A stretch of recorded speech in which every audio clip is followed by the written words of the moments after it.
آج ہماری ملاقات ہو رہی ہے رکن قومی اسمبلی اور بے نظیر انکم سپورٹ پروگرام کی چیئرپرسن مس فرزانہ راجہ سے۔ BBC اردو کی جانب سے آپ کو خوش آمدید۔ بے نظیر انکم سپورٹ پروگرام پر کئی الزامات ہیں، اس میں سے ایک بدعنوانی کا ہے، اس کے بارے میں آپ کے کیا خیالات ہیں؟ بے نظیر انکم سپورٹ پروگرام کو جتنا international recognition, national recognition, no opposition at international and no opposition at national level ملا ہے، میرے خیال میں پاکستان کی تاریخ میں کسی بھی سوشل پروٹیکشن پروگرام ہو، سوشل سیفٹی نیٹس ہوں یا کوئی بھی اور منسٹری ہو، میرے خیال میں اتنی کریڈیبلٹی کبھی کسی کو حاصل نہیں ہوئی جو کہ بے نظیر انکم سپورٹ پروگرام کو حاصل ہوئی ہے۔ اور جہاں تک تعلق ہے انٹرنیشنل سپورٹ کا، تو وہ فائنینشیل ٹرمز میں بھی ہے اور ٹیکنیکل ٹرمز میں بھی ہے۔ تو فائنینشیل ٹرمز میں سپورٹ تب تک کنٹینیو نہیں کرتی جب تک کہ آپ کے پروگرام میں ٹرانسپیرنٹ سسٹمز نہ ہوں، اور ہم نے اس ٹرانسپیرنسی کو انٹیکٹ رکھنے کے لیے ٹیکنالوجی بیس سسٹمز کا استعمال کیا ہے۔ تو اور یہی وجہ ہے کہ اگر USAID کی بالکل لیٹسٹ رپورٹ، جو کہ ہمارے ان کی لاسٹ جو ان کی ٹرانش تھی، جو کیری لوگر بل کے تحت ہمیں $85 ملین ملے تھے، اس کی تھرڈ پارٹی ویلیڈیشن ہوئی تو ریزلٹس اس کے 98.6% ہیں، اور وہ رپورٹ ان کی اپنی تھرڈ پارٹی ویلیڈیشن کی رپورٹ ہے، اور یہ رپورٹ ہماری ویب سائٹ پر بھی اور ان کی ویب سائٹ پر بھی موجود ہے۔ تو میرے خیال میں ایک پروگرام کی کنٹینیوٹی، اس کا تسلسل، اور اس پروگرام کو financial continuous support shows that the program is transparent. اچھا، اس کے حوالے سے آپ کے پروگرامز بھی بہت ہیں ان پارٹ آف بے نظیر انکم سپورٹ پروگرام، ان میں سے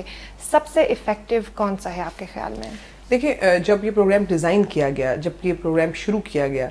تو اس میں شارٹ ٹرمز پالیسیز بھی رکھی گئیں اور لانگ ٹرم پالیسیز بھی۔ پاورٹی ایلیویشن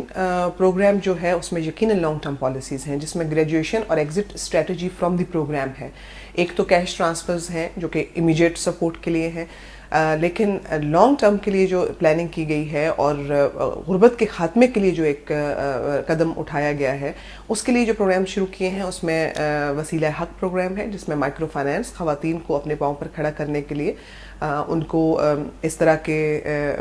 قرضہ دیا جاتا ہے، اور نہ صرف یہ قرضہ بغیر انٹرسٹ کے ہے، یعنی انٹرسٹ فری لون ہے،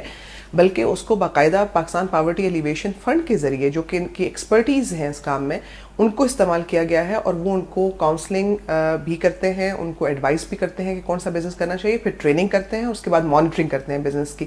تو اس وقت تک تقریباً کوئی 8,000 سے زائد خاندان اور خواتین اپنے بزنسز پورے پاکستان میں شروع کر چکی ہیں، جس میں بلوچستان کی خواتین بھی شامل ہیں، اور یعنی کہ پورے پاکستان کی خواتین۔ سو یہ ایک بہت بڑا پروگرام ہے، میں سمجھتی ہوں، غربت کے خاتمے کا، اور اس میں ہم نے خاتون خانہ کو total sole proprietor of the business بنایا ہے، یعنی کہ وہ مالک بھی ہیں اس بزنس کی۔ وسیلہ صحت پروگرام ہے، یہ بھی پاکستان کی تاریخ میں پہلی مرتبہ life insurance to all BISP families, اس وقت تک 4 ملین اپروکسیمیٹلی فیملیز جو کہ پروگرام سے سپورٹ لے رہی ہیں، ان کو لائف انشورنس مل چکی ہے، 1 لاکھ روپے کا کور، اور باقی فیملیز انشاءاللہ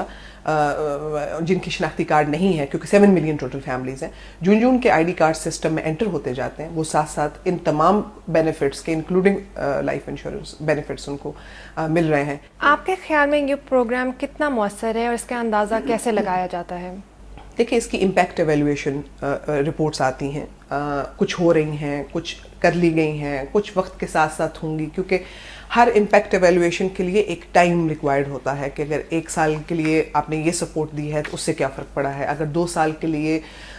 ہیلتھ، لائف انشورنس یا ووکیشنل ٹریننگ دی ہے تو لوگوں کی زندگیوں پر کیا اثر پڑا ہے، ساتھ ساتھ امپیکٹ ایویلویشن رپورٹس آ رہی ہیں، تو میں سمجھتی ہوں کہ اس سے بہت فرق پڑا ہے۔ اچھا، کہا جاتا ہے کہ اس پروگرام کو فلاح و بہبود کے ساتھ ساتھ خصوصی الیکشنز کے وقت سیاسی مفادات کے لیے بھی استعمال کیا جا رہا ہے، اس کے حوالے سے آپ کے کیا خیالات ہیں؟ اگر آپ اسکول بنائیں گے تو اس کو کیا کہیں گے کہ آپ الیکشن کے لیے اسکول بنا رہے ہیں تاکہ لوگ آپ سے خوش ہو جائیں اور آپ کو ووٹ دیں، یا آپ ان کو بجلی دے رہے ہیں یا آپ ان کو گیس دے رہے ہیں تو کیا ان کی الیکشن میں خوشی کے لیے دے رہے ہیں؟ اسی طرح سے اگر آپ ان کو روڈز دے رہے ہیں، ان کو ہیلتھ کی فیسلٹیز دے رہے ہیں تو کیا وہ الیکشن کی وجہ سے دے رہے ہیں؟ آپ کے خیال میں یہ پروگرام کتنا پائیدار ہے اور حکومتی مدت ختم ہونے کے بعد بھی متحرک رہ سکتا ہے؟ دیکھیں، یہ ایک نیشنل ایسٹ ہے، Benazir income support program ایک نیشنل ایسٹ ہے، flagship program of this government ہے، اور ہماری پوری کوشش ہے. جہاں تک آپ نے اس کی سسٹینیبلٹی کی بات کی تو یقیناً پارلیمنٹ میں نیشنل اسمبلی نے اور سینٹ نے متفقہ طور پر اس کو بل کو پاس کر کے ایکٹ بنایا ہے. اور آپ کو سے میں یہ بھی شیئر کرتی چلوں کہ متفقہ طور سے مراد تمام سیاسی جماعتیں ہیں, اس میں نون لیگ بھی شامل ہے اور سب ہیں. اور لیکن اس میں سب سے بڑی بات یہ ہے کہ سینٹ میں جماعت اسلامی بھی موجود تھی جب یہ اس کی ووٹنگ ہوئی تھی, اس وقت ان کی بھی اسٹرینتھ تھی, انہوں نے بھی اس کو سپورٹ کیا. تو دس شوز کہ جو ہمارا یہ پروگرام ہے, اس کی جو روح ہے, اس کا جو ٹرانسپیرنٹ سسٹمز ہیں, وہ سب کے لیے ایکسیپٹیبل ہیں. بلوچستان کی PK میں بھی کہا جاتا ہے گیٹنگ ادھر رسائی بہت مشکل ہے, تو ادھر کیا کچھ کام ہو رہا ہے؟ بلوچستان میں 9 لاکھ خاندان ہیں پورے بلوچستان میں. ان 9 لاکھ میں سے 4 لاکھ خاندان بے نظیر انکم سپورٹ پروگرام میں شامل ہو گئے ہیں. فاٹا میں یو ول بی سرپرائزڈ کہ فاٹا میں ادروائز لا انفورسمنٹ ایجنسیز کے لیے بھی بڑا مسائل ہوتے ہیں کہ وہ علاقوں میں جائیں, لیکن عوام نے اتنی پذیرائی کی کہ اس وقت فاٹا میں ہمارا سروے مکمل ہو چکا ہے اور صرف نارتھ وزیرستان اور ساؤتھ وزیرستان 2 ایجنسیز رہ گئی ہیں. باقی کرم ایجنسی, محمد ایجنسی, باجوڑ, خیبر